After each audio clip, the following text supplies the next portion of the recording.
ത്രിയേക ദൈവത്തിൻ്റെ വലിയ തിരുനാമം മഹത്വപ്പെടുമാറാകട്ടെ. വാത്സല്യ സഹോദരങ്ങളെ, സങ്കീർത്തന മാതിരിയുടെ 78ാമത്തെ എപ്പിസോഡിലേക്ക് ഏവരെയും ഹൃദ്യമായി സ്വാഗതം ചെയ്യുന്നു. നമ്മുടെ പഠനവും ധ്യാനവും ഹൃദയശുദ്ധീകരണത്തിനും ദൈവത്തെ അറിയുവാനും നല്ലവരായി ജീവിക്കുവാനും ദൈവം ഹേതുവാക്കട്ടെ എന്ന് ആമുഖമായിട്ട് പ്രാർത്ഥിക്കുകയാണ്. 23ാം സങ്കീർത്തനമാണ് കഴിഞ്ഞ എപ്പിസോഡിൽ ധ്യാനിച്ചുകൊണ്ടിരുന്നത്. അതിലെ 1ാമത്തെ വാക്യം മാത്രമേ നമ്മൾ കഴിഞ്ഞ ആഴ്ച ധ്യാനത്തിന് വേണ്ടി സമർപ്പിച്ചുള്ളൂ. 2ഉം 3ഉം വാക്യങ്ങൾ ഞാൻ ആമുഖമായിട്ട് വീണ്ടും ഒന്നുകൂടി വായിക്കുകയാണ്. പച്ചയായ പുൽപ്പുറങ്ങളിൽ അവൻ എന്നെ കിടത്തുന്നു, സ്വസ്ഥതയുള്ള വെള്ളത്തിനരികത്തേക്ക് എന്നെ നടത്തുന്നു.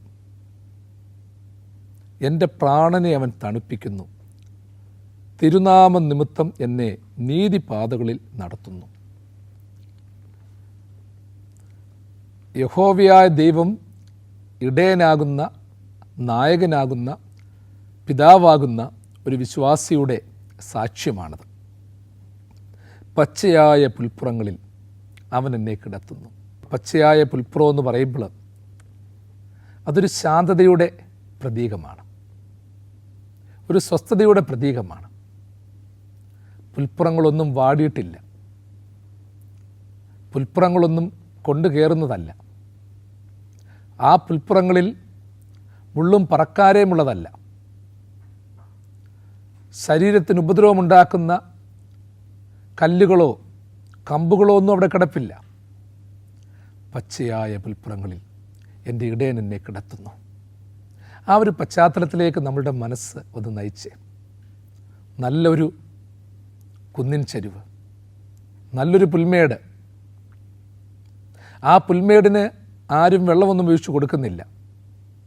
ആവശ്യത്തിന് മഴ കിട്ടുന്നു, ആവശ്യത്തിന് വെയിൽ കിട്ടുന്നു. അങ്ങനെ പുൽമേടുകളായിട്ടത് കിടക്കുകയാണ്. മറ്റു മൃഗജാലങ്ങളുടെ ശല്യമൊന്നും അവിടെയില്ല. ആ സ്ഥാനത്ത് പതുങ്ങിക്കിടക്കുന്ന ഹിംസ്രമൃഗങ്ങളുമില്ല. മറ്റാടുകളും മാടുകളും അവിടെ കയറി മേഞ്ഞിട്ടുമില്ല. അത്തരത്തിലുള്ള സുരക്ഷിതമായൊരു പച്ചയായ പുൽപ്പുറത്ത് എൻ്റെ ഇടയൻ എന്നെ കിടത്തുന്നു. പച്ചയായ പുൽപ്പുറം സ്വപ്നം കാണാത്തവർ ആരുണ്ട്? ജീവിതത്തിൽ എപ്പോഴും ആൾക്കാർ പറയാറുള്ളൊരു കാര്യമാണ്. അങ്ങനെ പുൽപ്പുറങ്ങൾ തേടിപ്പോകുന്നവർ, സുരക്ഷിതത്വം തേടിപ്പോകുന്നവർ, ഇങ്ങനെയുള്ള സുരക്ഷിതത്വം തേടി പോകുന്ന അനേകം ആളുകളുണ്ട്. ഇന്ന് വിദേശങ്ങളിലും സ്വദേശങ്ങളിലും കഴിയുന്നവരുണ്ട്. അവനവൻ്റെ സമൂഹത്തിൽ ആ പച്ചപ്പ് നഷ്ടപ്പെടുമ്പോൾ, സാഹചര്യങ്ങൾ നഷ്ടപ്പെടുമ്പോൾ പല പുൽപ്പുറങ്ങൾ തേടി പോകേണ്ട സാഹചര്യങ്ങൾ ഉണ്ടാകുന്നുണ്ട്. ഇവിടെ ഇടയനാണ് കിടത്തുന്നത്, പച്ചയായ പുൽപ്പുറങ്ങളിൽ കിടത്തുന്നത്, തൻ്റെ ആടുമാടുകളെ കിടത്തുന്നത്. ആടുമാടുകളെ ഇടയൻ കിടത്തുന്നത് പോലെ ദൈവത്തെ അറിയുന്ന ഒരു ഭക്തനെ കരുതുന്ന, നയിക്കുന്ന ഒരു ദൈവീകമായ അനുഭവത്തെക്കുറിച്ച് നമ്മളിവിടെ വായിക്കുകയാണ്. ഇന്ന് പച്ചപ്പുകൾ നഷ്ടപ്പെട്ടു പോകുന്നില്ലേ പ്രിയമുള്ളവരെ? മനസ്സിൽ നിന്ന്, ചിന്തയിൽ നിന്ന്, ആലോചനയിൽ നിന്ന് ഈ പച്ചപ്പ് ഇന്ന് നഷ്ടപ്പെടുകയാണ്. അതായത് പച്ചയായ പുൽപ്പുറം എന്ന് പറയുമ്പോൾ അതൊരു പ്രതീക്ഷയുടെ കലവറ കൂടിയാണ്, ഒരു സന്തോഷത്തിൻ്റെ അനുഭവമാണ്, സമാധാനത്തിൻ്റെ അനുഭവമാണ്, സ്വസ്ഥതയുടെ അനുഭവമാണ്, കരുതലിൻ്റെ അനുഭവമാണ്. ഈ പച്ചയായ പുൽപ്പുറം ആര് നമുക്കൊരുക്കും? നമ്മൾ പലരിലും വിശ്വാസം കണ്ടെത്തുന്നുണ്ട്. ഈ പച്ചയായ പുൽപ്പുറം സൃഷ്ടിക്കപ്പെടുവാൻ വേണ്ടി നിങ്ങളും ഞാനുമൊക്കെ ഒരുപാട് പരിശ്രമിക്കുന്നുണ്ട്. സമ്പത്തിലൂടെ കിട്ടുമെന്ന് നമ്മൾ ചിലപ്പോൾ ചിന്തിക്കും, സ്നേഹിതരിലൂടെ കിട്ടുമെന്ന് ചിന്തിക്കും, നിക്ഷേപങ്ങളിലൂടെ കിട്ടുമെന്ന് ചിന്തിക്കും, ആരോഗ്യത്തിലൂടെ കിട്ടുമെന്ന് ചിന്തിക്കും. നമുക്ക് തന്നെ അറിയാം, നമ്മൾ ഈ ഭൗതികമായ പുൽപ്പുറങ്ങൾ തേടിപ്പോകണ്ട. നമ്മളുടെ മനസ്സിൽ തന്നെ ഒരു പുൽപ്പുറമുണ്ട്. ഈ മനസ്സിലെ പുൽപ്പുറം എന്ന് പറയുന്നത് ശാന്തതയുടെ പുൽപ്പുറം, വേദനകളില്ലാത്തൊരു പുൽപ്പുറം. അതായത് നല്ല ജോലി, നല്ല ജീവിത പങ്കാളി, നല്ല കുഞ്ഞുങ്ങൾ, നല്ല സ്നേഹിതർ, ചുറ്റുവട്ടങ്ങൾ, എന്തോ ഒരു ശാന്തമാ, കാം ആൻഡ് ക്വയറ്റ് എന്നൊക്കെ നമ്മൾ പറയാറില്ലയോ? മനസ്സൊരുപാട് സ്വസ്ഥമായി തീരുന്ന ചില അനുഭവങ്ങളുണ്ട്. അങ്ങനെയുള്ള പുൽപ്പുറങ്ങളിലൂടെ നമ്മൾ സ്വപ്നം കാണാറുണ്ട്, സ്വപ്നത്തിലൂടെ യാത്ര ചെയ്യാറുണ്ട്. ഈ ലോകം മൊത്തം ആഗ്രഹിക്കുന്നത്, സമൂഹം മൊത്തം ആഗ്രഹിക്കുന്നത്, തത്വചിന്തകന്മാരും വിപ്ലവകാരികളും മറ്റും ഉയർത്തി കാണിച്ചിട്ടുള്ളത് അങ്ങനെയുള്ള ഒരു സമാധാനത്തിൻ്റെയും ശാന്തതയുടെയും തുല്യതയുടേതുമായിട്ടുള്ള ഒരു പുൽപ്പുറത്തെ പറ്റിയ, ഒരു പശ്ചാത്തലത്തെ പറ്റിയ. നമ്മൾ കൊയ്യും വയലെല്ലാം നമ്മുടേതാകും പൈങ്കിളിയെ എന്ന് പഠിപ്പിച്ച ഒരു കാലഘട്ടമുണ്ടായിരുന്നു. വിപ്ലവത്തിൻ്റെ നാളുകളിൽ അത് പാടി നടന്നു. ഇതിൻ്റെ എല്ലാം പിന്നിലുള്ളത് ഒരു വലിയ പ്രത്യാശ കൊടുക്കുകയാണ്. അതായത് താൻ കൊയ്യുന്ന, താൻ അധ്വാനിക്കുന്ന പാടശേഖരത്തിലെ നെല്ല് അത് വളർന്നു വരുമ്പോൾ അത് തൻ്റേതല്ല എന്നുള്ള യാഥാർത്ഥ്യം തിരിച്ചറിയുമ്പോൾ ഉണ്ടാകുന്ന ഒരു ദാരിദ്ര്യമുണ്ട്. അത് കൊയ്ത് തൻ്റെ കലവറയിൽ ശേഖരിക്കപ്പെടുമ്പോൾ അത് എൻ്റേതാണ് എന്ന് വരുമ്പോൾ കിട്ടുന്ന ഒരു വലിയ ഒരു സന്തോഷമുണ്ട്. ഈ രണ്ട് പശ്ചാത്തലത്തിൽ നിന്നുകൊണ്ടാണ് പാടിയത് നമ്മൾ കൊയ്യും വയലെല്ലാം നമ്മുടേതാകും പൈങ്കിളിയെന്ന്. കാരണം ഒരു പ്രത്യാശ കൊടുക്കുകയാണ്. നീ വിഷമിക്കണ്ട, നിനക്ക് ജോലിക്ക് കൂലി കിട്ടുന്നില്ല, ഭക്ഷണം കിട്ടുന്നില്ല, പട്ടിണി മാത്രമേ ഉള്ളൂ, പക്ഷേ നിനക്ക് നാളെ ഒരു അനുഭവം കിട്ടും. എത്രത്തോളം ഇന്നത്തെ സമൂഹത്തിൽ കിട്ടിയെന്നുള്ളതൊരു ചോദ്യചിഹ്നമാണ്. ഇതൊക്കെ ഇന്നും ഒരു സ്വപ്നമായി മാറ്റപ്പെട്ടേക്കുക. ഇന്ന് നമ്മളുടെ നാട്ടിൽ ഉള്ളവരും ഇല്ലാത്തവരും എന്നുള്ള ആ സങ്കല്പമുണ്ട്, ഹാവ്സ് ആൻഡ് ഹാവ് നോട്ട്സ്, അത് ഇപ്പോഴുമുണ്ട്.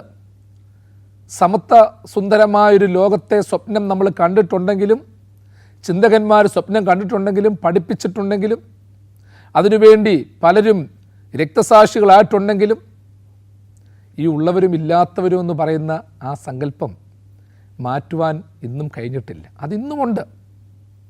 ഉള്ളവൻ്റെ കയ്യിലുണ്ട്, ഇല്ലാത്തവൻ്റെ കയ്യിലില്ല. സമ്പന്നൻ സമ്പന്നനാകുന്നു, ദരിദ്രൻ വീണ്ടും ദരിദ്രനാകുന്നു. ഈ ഒരു പശ്ചാത്തലത്തിലാണ് നമ്മൾ പൊയ്ക്കൊണ്ടിരിക്കുന്നത്.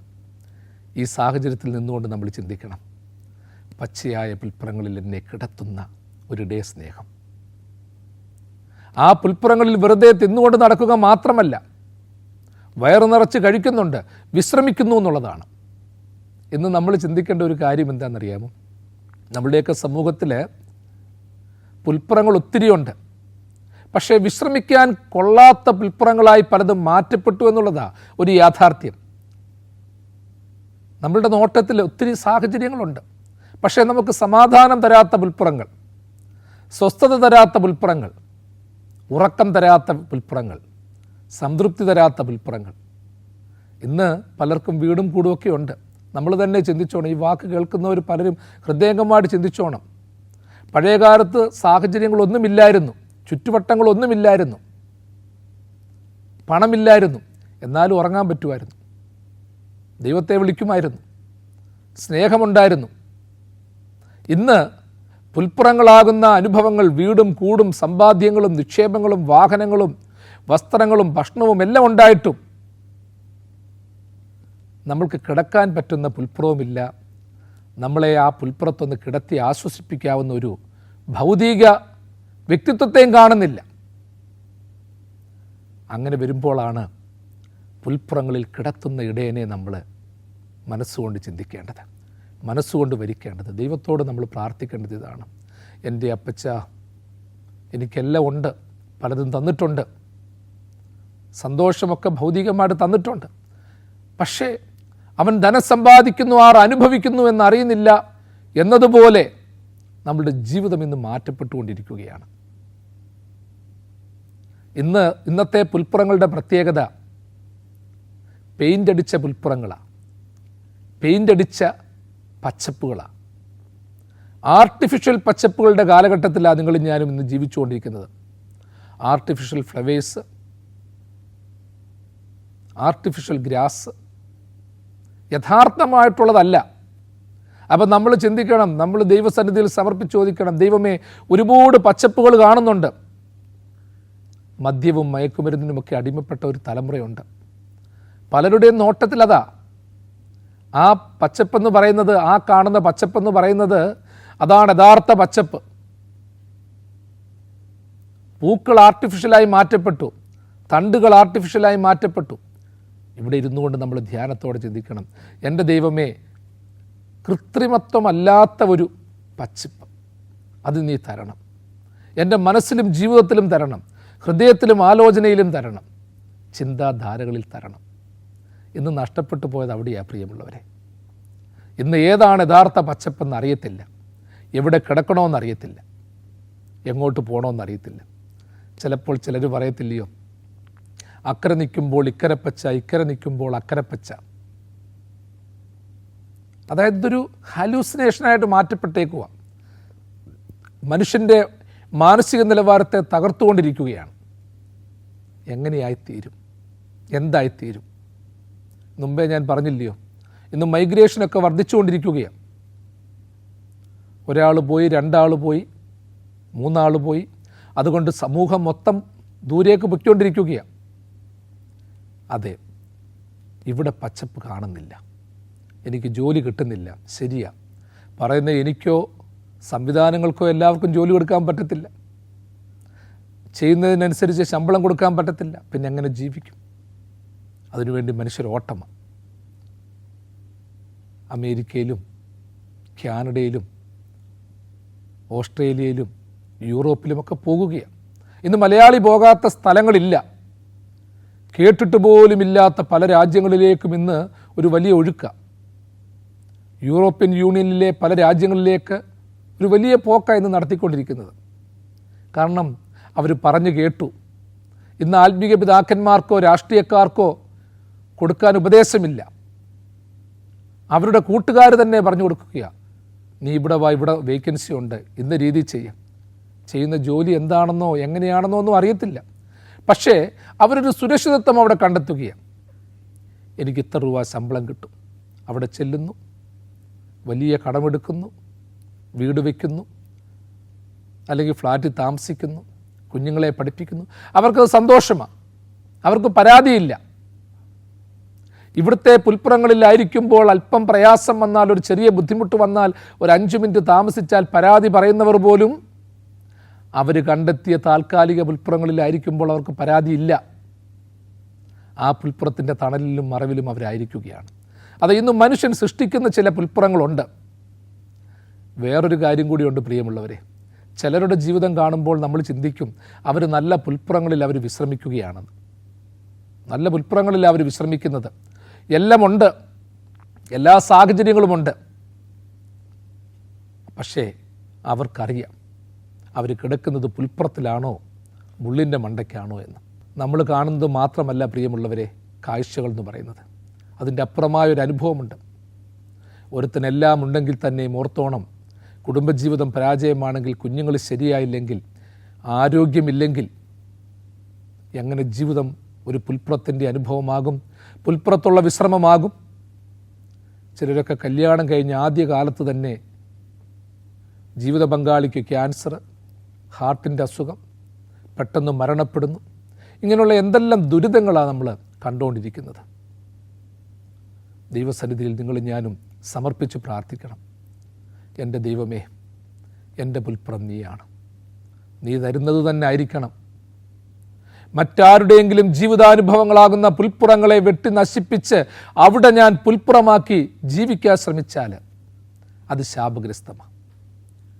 ഒരുവൻ്റെ കുടുംബജീവിതത്തിൽ അവൻ്റെ ജീവിത പങ്കാളിയോടുള്ള സമാധാനത്തെ കളഞ്ഞ്, സഹോദരങ്ങൾ തമ്മിലുള്ള ബന്ധത്തെ കളഞ്ഞ്, തലമുറകളെ തമ്മിൽ കൂട്ടിയടിപ്പിച്ച്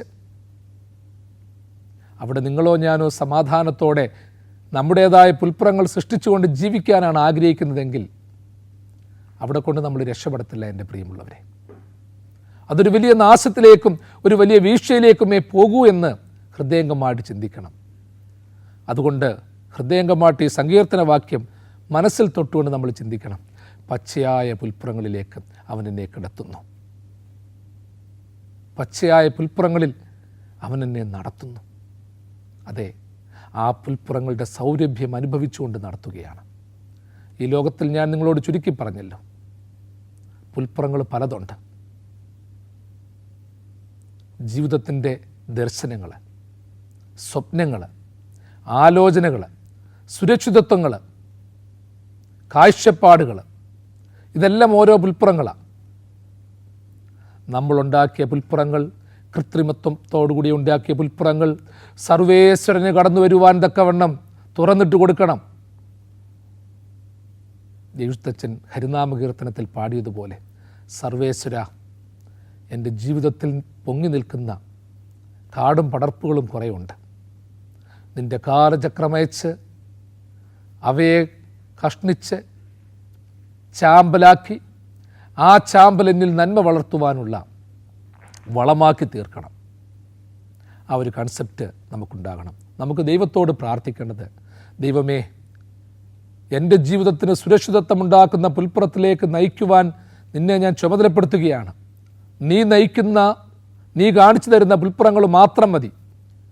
കയ്യിൽ കല്ലെടുത്തുകൊണ്ട് ഇതിനെ അപ്പമാക്കണമെന്ന് പറഞ്ഞ് വ്യർത്ഥമായ സ്വപ്നങ്ങളും കാഴ്ചപ്പാടുകളും സൃഷ്ടിക്കുന്ന സാത്താൻ്റെ സ്വാധീനം എന്നിൽ വേണ്ട. നമുക്ക് ഹൃദയംഗമായിട്ട് പ്രാർത്ഥിക്കണം. ഇന്ന് പലരും തെറ്റിപ്പോകുന്ന എങ്ങനെയാ? പെട്ടെന്ന് പണക്കാരാകാൻ, പെട്ടെന്ന് സമ്പന്നരാകാൻ, അതിനുവേണ്ടിയുള്ള ശ്രമം. കഴിഞ്ഞ ദിവസവും പത്രത്തിൽ വായിച്ചതേ ഉള്ളൂ, തന്നോടൊപ്പമുള്ള സ്നേഹിതന് 10 ലക്ഷം രൂപയുടെ കടമുണ്ടെന്ന് മനസ്സിലാക്കിയ ഒരു ചെറുപ്പക്കാരി പെൺകുട്ടി.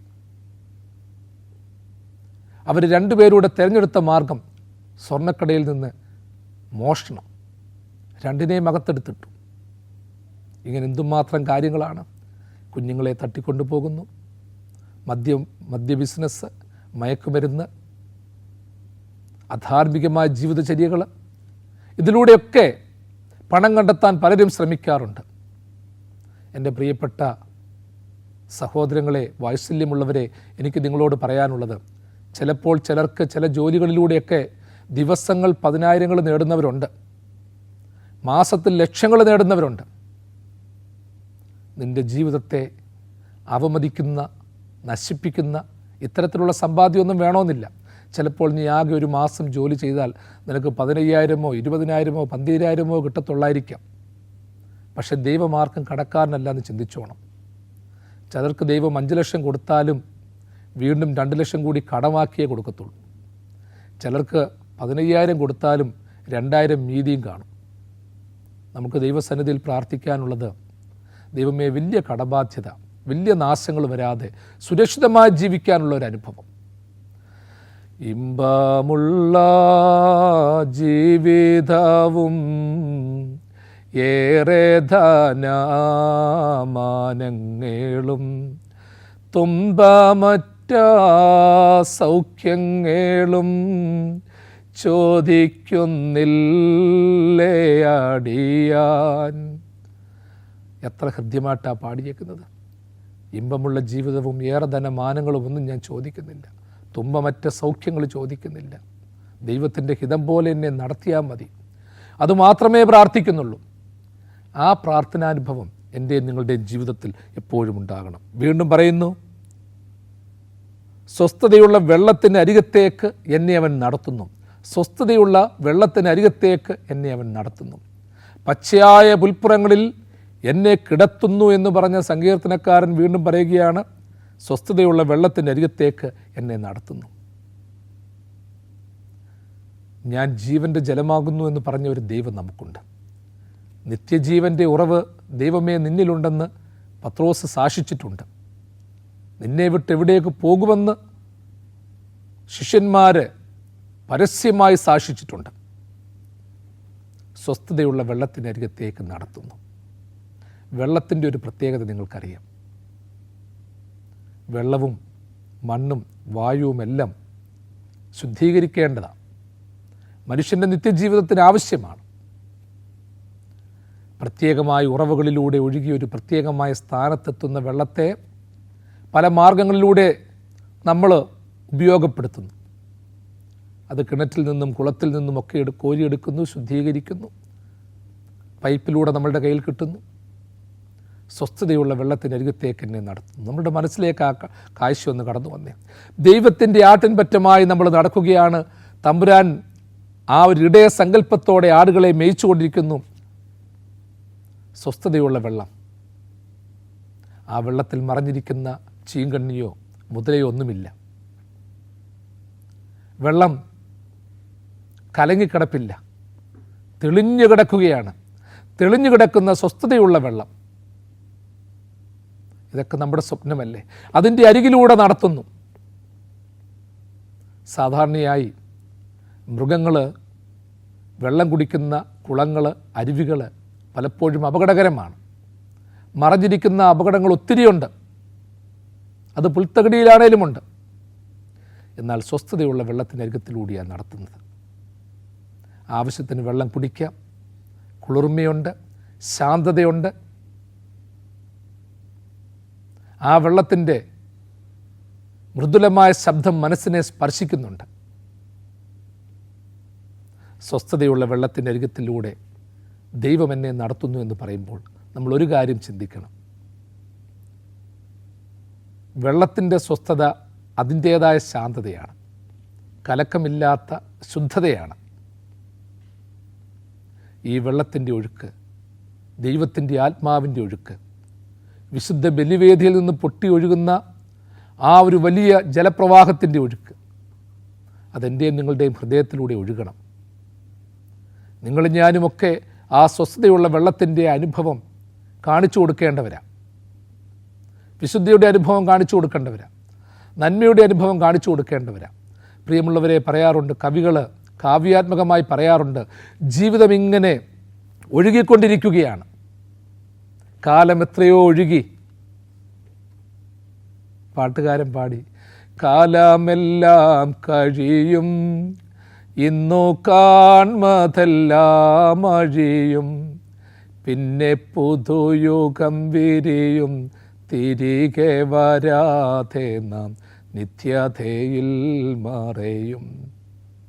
വെള്ളം ഒഴുകുന്നുണ്ട്, പക്ഷേ ഒരു ഭാഗത്തും തടഞ്ഞു നിർത്താത്രത്തോളം കാലം അത് തടഞ്ഞു നിൽക്കപ്പെടുന്നില്ല. അത് ഒഴുകിക്കൊണ്ടിരിക്കുകയാണ്. പുഴ ഒഴുകുകയാണ്, നദി ഒഴുകുകയാണ്, തടാകം ഒഴുകുകയാണ്. പക്ഷേ ഒരിടത്തും ഒരു ഭാഗത്തും വെള്ളം സ്ഥിരമായി നിൽക്കുന്നില്ല. കുറേ ഒഴുകിക്കഴിയും, കുറേ വെള്ളം പോയി കടലിൽ പോയി ചാടും, കുറച്ച് വെള്ളം ഭൂമിയിൽ താണുപോകും, കുറച്ച് നീരാവിയായി പോകും, കുറച്ച് മലിനപ്പെട്ടു പോകും, അല്പം ജലം ഗതി മാറി ഒഴുകും, മനുഷ്യർ കോരിയെടുക്കും, മൃഗജാലങ്ങൾ കുടിക്കും. അപ്പോൾ അങ്ങനെയൊക്കെയുള്ള ഒരു പ്രവാഹം സ്വസ്ഥതയുള്ള വെള്ളത്തിനരികത്തിലൂടെ നടത്തുകയാണ്. സ്വസ്ഥതയുള്ള വെള്ളത്തിനരികത്തിലൂടെ നടക്കുമ്പോൾ ആ വെള്ളത്തിൻ്റെ സ്വസ്ഥതയെ നാം നഷ്ടപ്പെടുത്തരുത്. നമ്മളുടെ സ്വസ്ഥത നഷ്ടപ്പെട്ടു പോകുവാനിടയാകരുത്. നമ്മൾ പല കാഴ്ചകൾ കാണും. ജലപ്രവാഹത്തിൻ്റെ അരികിലൂടെ പോകുമ്പോൾ നല്ല നല്ല കാഴ്ചകൾ, നല്ല ചെടികൾ, നല്ല പൂക്കൾ കാണാം, പല മൃഗജാലങ്ങളെ കാണാം, പലരുടെയും ഉയർച്ചതാഴ്ചകൾ കാണാം. ഇതെല്ലാം കാണാം. ഇതൊന്നും നമ്മളെ വിപരീതമായി സ്വാധീനിക്കരുത്. ദൈവം എനിക്കത് തന്നില്ലല്ലോ, ഇത് തന്നില്ലല്ലോ എന്ന് പറയരുത്. നീ ഒഴുകുകയാണ്. നീ എത്തിച്ചേരേണ്ടത്, യഥാർത്ഥമായി എത്തിച്ചേരേണ്ടത് കരുണയുടെ കടലാകുന്ന ദൈവത്തിൻ്റെ കൈകളിലേക്കാണ്, ദൈവത്തിലേക്ക് ഒഴുകിച്ചേരേണ്ടതാണ്. പലരും അശുദ്ധമാക്കാൻ ശ്രമിക്കും, തടയപ്പെടുത്താൻ ശ്രമിക്കും, ദിശ മാറ്റാൻ ശ്രമിക്കും. ദിശ മാറാതെ മന്ദം മന്ദം ഒഴുകിപ്പോകുന്ന ജലാശയത്തെ പോലെ ദൈവം അതിനരികിലൂടെ നടത്തുകയാണ്. ഏതെങ്കിലും ഒരു ഭാഗത്ത് കൂടുതൽ ഭംഗിയുണ്ടെന്ന് വിചാരിച്ച് അവിടെ ഇരിക്കേണ്ടവരല്ല നമ്മൾ. മറ്റു ചില വഴികൾ നല്ലതാണ്, ചിലപ്പോൾ പാറക്കെട്ടുകളുടെ ഇടയിലൂടെ ഒഴുകേണ്ടി വരും. മറ്റു ചിലപ്പോൾ വലിയ പതനത്തിലേക്ക് പോകേണ്ടി വരും. അയ്യോ അവിടെ പോകണ്ട എന്ന് പറഞ്ഞ് മാറി ഒഴുകുവാനുള്ള സ്വാതന്ത്ര്യം ജലപ്രവാഹത്തിനില്ല. എൻ്റെയും നിങ്ങളുടെയും ജീവിതത്തിൽ ഹൃദയംഗമായിട്ട് എപ്പോഴും ചിന്തിച്ചോണം, ദൈവം എന്നെ നടത്തുന്നത് സ്വസ്ഥതയുള്ള വെള്ളത്തിൻ്റെ അരികിലൂടെയാണ്. അപ്പം സ്വസ്ഥത നമ്മൾ മെയിൻറ്റെയിൻ ചെയ്തേ പറ്റത്തുള്ളൂ. മനസ്സിനെ നിയന്ത്രിക്കണം, ചിന്തകളെ നിയന്ത്രിക്കണം, ആലോചനകളെ നിയന്ത്രിക്കണം. സ്വസ്ഥതയുള്ള വെള്ളത്തിൻ്റെ അരികത്തിലേക്ക് പോകുമ്പോൾ ആ വെള്ളത്തിൻ്റെ സ്വസ്ഥതയെ നഷ്ടപ്പെടുത്തുവാൻ നമ്മൾ ഇടയാകരുത്. നമ്മൾ പോകുന്ന സാഹചര്യങ്ങളിലെ സ്വസ്ഥത നമ്മൾ നഷ്ടപ്പെടുത്തരുത്. എൻ്റെയും നിങ്ങളുടെയും സ്വസ്ഥത, സംതൃപ്തി എന്ന് പറയുന്നത്, സന്തോഷമെന്ന് പറയുന്നത് നമ്മളുടെ സ്വപ്നങ്ങൾ മാത്രമാകരുത്. അനേകരുടെ സ്വപ്നങ്ങളാകണം, അനേകരുടെ ഉയർച്ചകളാകണം, നന്മകളാകണം.